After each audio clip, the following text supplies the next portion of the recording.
Today, the financial authorities released its economic policy plans for 2024.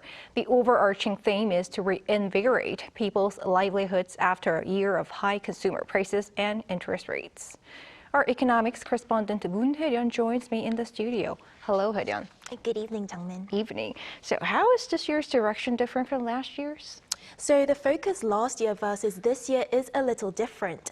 Last year, the government's aim was to overcome economic risks and reinvigorate the economy. But this year, there's more of a focus on people's everyday lives and helping to ease some of their financial burdens. This comes on the back of a more positive outlook for the economy. Here's what the country's finance minister had to say about the economic landscape for 2024. With the recovery of global trade and the semiconductor industry, the economy is forecast to grow 2.2%, while the inflation rate is predicted to fall to 2.6%. The government's policy direction for 2024 has been divided into 4 key areas: restoring people's livelihoods, managing potential risks, creating a dynamic economic environment, and strengthening economic policies for future generations. To restore people's livelihoods, the country will stabilize consumer prices, support small businesses, speed up the recovery of exports and domestic demand, and revitalize investment in construction. To manage potential risks, there needs to be a smooth resolution for the real estate project financing crisis, as well as managing household debt, stabilizing supply chains, and improving fiscal soundness. To create a dynamic economic environment, the government will be focusing on strengthening innovation and social mobility and guaranteeing fair opportunities for all.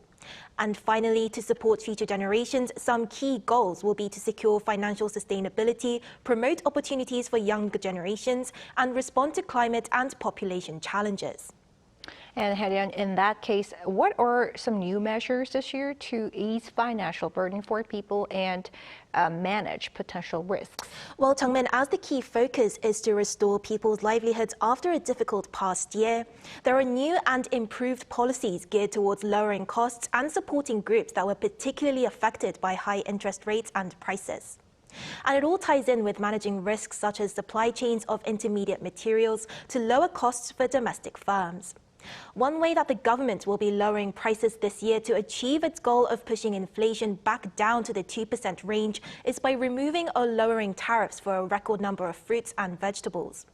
The goal is to import 300,000 tons of fruit in the first half of the year for 21 different types of fruit. Here's what an expert had to say about the effectiveness of this policy in comparison to simply lowering prices through sales as the government did last year. Usually what the government does is lower tariffs on imported foodstuff, and I think that should continue this year. Temporary sales, I'm not quite sure if it's such a good idea because it sets up a bad expectation, perhaps, that we will have sales every year. One group that was particularly affected by rising prices and interest rates was small business owners, and a triple package of support has been planned for the first quarter of 2024. This includes reducing energy bills for more than 1 million small business owners, lowering loan interest rates, and expanding tax benefits. Experts have pointed out the need for a rigorous selection process to provide these benefits for viable firms. An issue which spiked towards the end of the last year was the disruption of urea solution supplies from China, highlighting the need to diversify and keep track of sources of intermediate materials to keep prices low for domestic firms. As well as setting up a new response committee to deal with supply chain issues, the government is also making a database of 200 key items that are crucial for economic security and establishing a fund of up to 10 trillion Korean won, or around $7.6 billion to boost domestic production capabilities of these listed items. And what can you tell us about policies to create a dynamic and sustainable economy? Well, this year there are several new policies that are designed to boost research and development, as well as tackling an ongoing issue for the country, the low birth rate and declining working population. I spoke to an expert about what needs to be done to help change the social stigma that's contributing to the 4-year natural population decline, so let's take a listen. Career breaks for mothers are a serious issue, and the government needs to promote an environment where the workplace encourages the whole family to become involved in raising a child. So the government will be expanding the period during which both parents can take parental leave from 12 months to 18 months. And in order to meet the demand for labor, there'll be around 100,000 more foreigners on E9 non-professional work visas compared to last year. Other than the workforce, South Korea is planning for the future in 2024, which involves heightening investment in the research and development sector. For the first time ever, the government will be temporarily increasing tax cuts by 10% for firms increasing R&D investments. So large companies that would have received tax credits of up to 25% of increment investments for R&D will now receive 35% of the amount.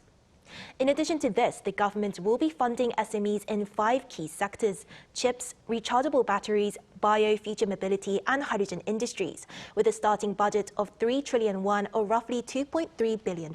Major issues there. Thanks for your report today, Hye-ryeon. It was great to be here, Jung-min.